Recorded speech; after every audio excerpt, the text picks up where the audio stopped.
Sana'y makarecover siya dahil kailangan pa ng mga Katoliko ang katulad niya. Kaya sana lahat ng Katoliko o hindi man Katoliko ay manalangin sa kanyang paggaling.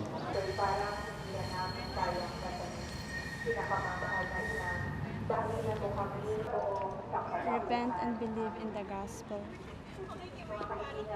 Repent and believe in the gospel. Repent and believe in the gospel. Repent and believe in the gospel. Nung nag-worry ako nung nagkasakit siya.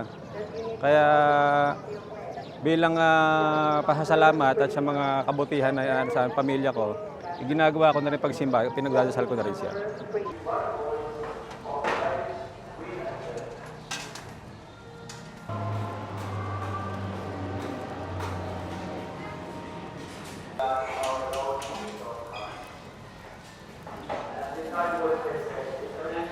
Akala namin magaling na siya kasi nilabas na siya. Yung pala bumalik ulit, nandun na naman.